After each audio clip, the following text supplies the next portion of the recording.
We've recommended Bitcoin to our clients since 2017, so touching on 8 years, and we've recommended investors allocate at least 2% to crypto. We think Bitcoin can reach 250,000 next year. It's very simple. One is we're going through the halving cycle, and that's a supply contraction at a time when demand for Bitcoin is still strong. Many of you who follow Bitcoin know that the US has been hostile to Bitcoin for the last 3 years. In fact, the US was essentially trying to wipe Bitcoin off and make it illegal to own in the US, but they were not successful. The Trump presidency is taking a very different view. Foremost, the US actually wants to create a strategic Bitcoin reserve. One of Wall Street's most outspoken supporters of Bitcoin, Tom Lee, has continuously argued for investment portfolios to include cryptocurrency. He has been advising investors to invest at least 2% in Bitcoin since 2017, and his 2025 price forecast of $200,000 to $250,000 is predicated on important market factors. Since it has previously served as a catalyst for significant price spikes, the 2024 Bitcoin halving will reduce new supply. In addition to the rise of Bitcoin ETFs and increasing institutional demand, a supply shock might drive prices up sharply. Lee also draws comparisons between Bitcoin and other conventional commodities like gold and stocks, pointing out that the potential for Bitcoin to gain even a small portion of the global gold or equity markets is enormous. His optimistic outlook is supported by macroeconomic tailwinds, rising adoption, and past price trends. Will Bitcoin hit his ambitious target? Let's get back and hear what he has to say. Okay, now I want to talk about Bitcoin.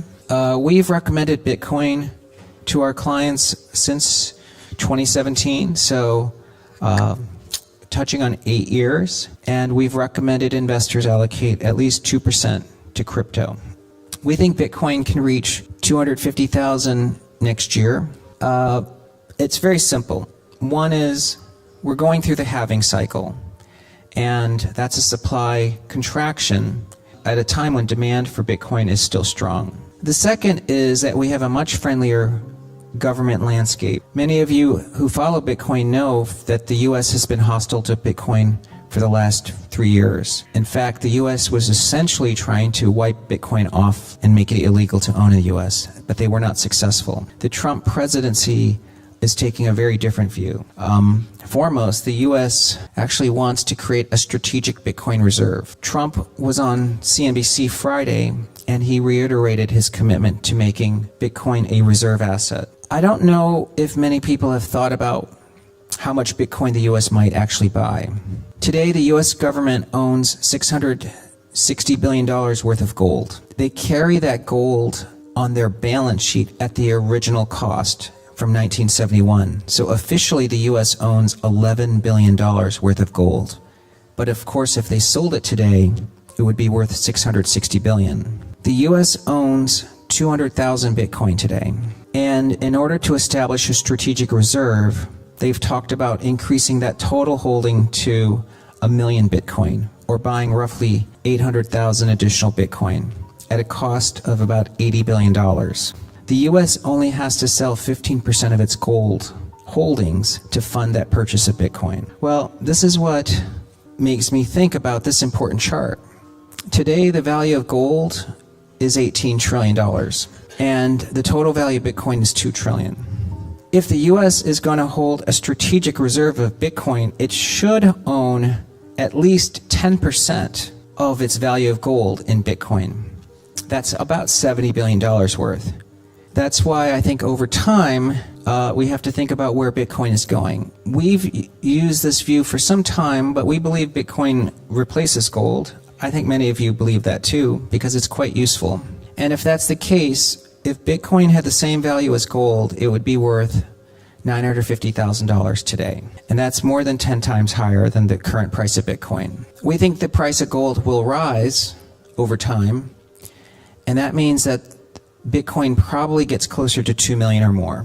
Trump has placed a high emphasis on robust economic growth, low deficits, and controlling inflation. His deregulation and pro-business policies are anticipated to help the stock market, particularly small-cap companies and financials. Trump has been called the most stock market-focused president in history by Professor Jeremy Siegel. In the past, stock market returns have averaged 8% after inflation when Republicans have the presidency, Senate, and House. On the other hand, inflation has been higher under complete Democratic control, 5% as opposed to just 0.5% under Republican leadership, which may have an impact on market performance. Also, a quick reminder, only a small percentage of viewers are subscribed. If you enjoy deep dives into crypto and finance, hit that like button and subscribe. It's free and helps the channel grow. Now let's get back and hear what he has to say. Most presidents in the United States, when they have a second term, have an existing cabinet that they have to reconfigure.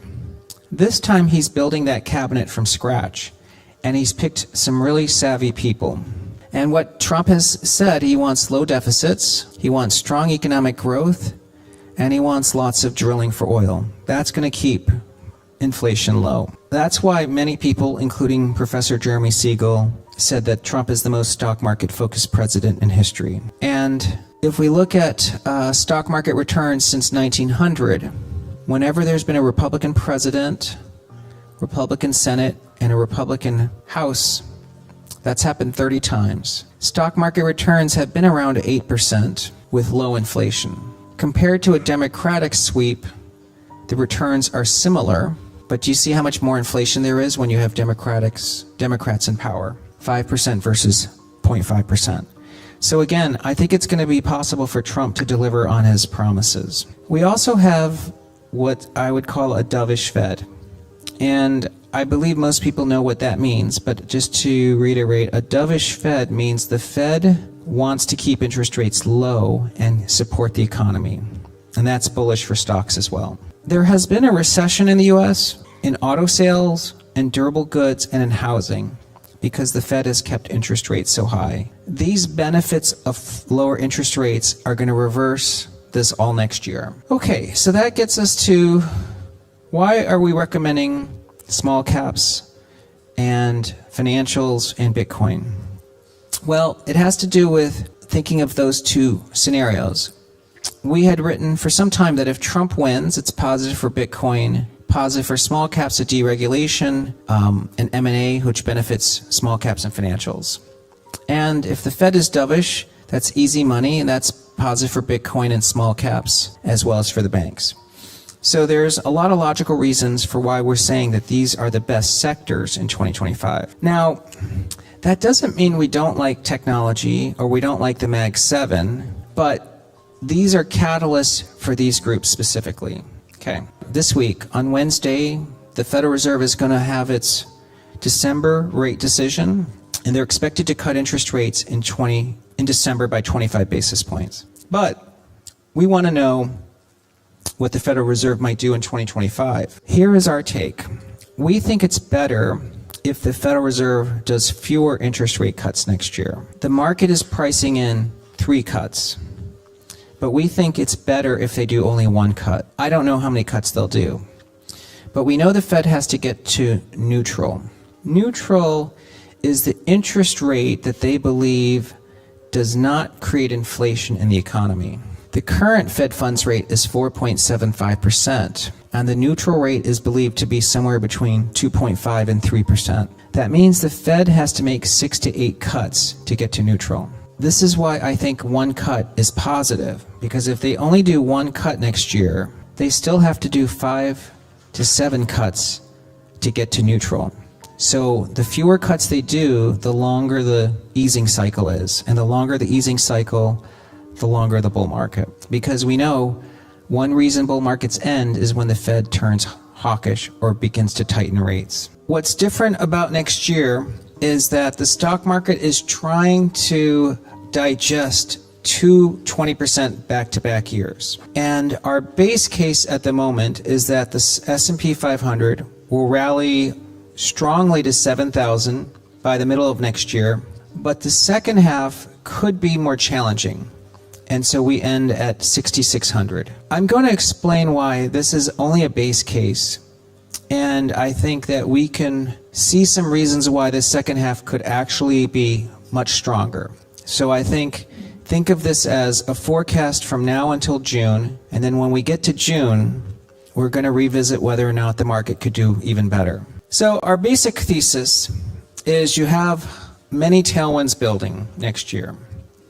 The first is the Federal Reserve has a put because inflation is cooling, and now the Federal Reserve wants to support economic growth and employment. The second tailwind is that we have a new president and what we call a Trump put. He is the most stock market focused president ever, and he wants to boost confidence from business leaders and boost stock prices. And what we think that is going to happen is that there's going to be a tremendous amount of cash taken out of bonds and risk-free investments into equities. Now you wonder, if this is true, why do we think the stock market does well in the first half but does poorly in the second half? And that's because we looked at all those instances of when the market was producing 2 back-to-back years of 20% gains. That's happened 5 times since 1871. And 4 of the 5 times,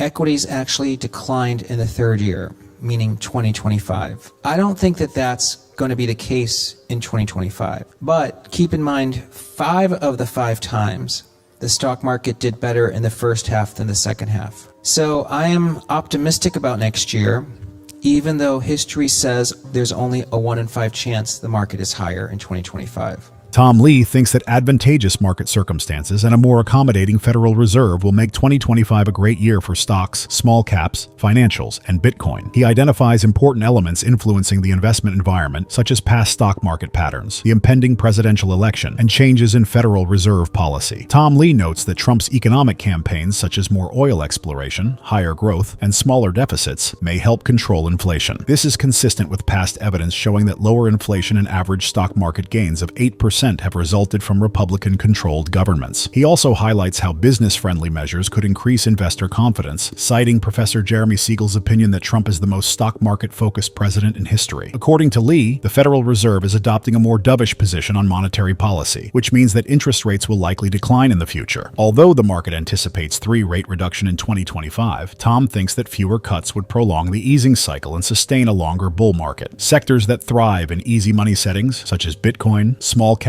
and financials would profit from lower rates. Tom admits that historical trends point to possible difficulties in the second half of 2025, even though he is still optimistic about the first half. He contends that market mood frequently deviates from consensus predictions, though, and that there is potential for good surprises given that many investors anticipate a poorer 2025 following 2 years of high performance. And as always, happy investing.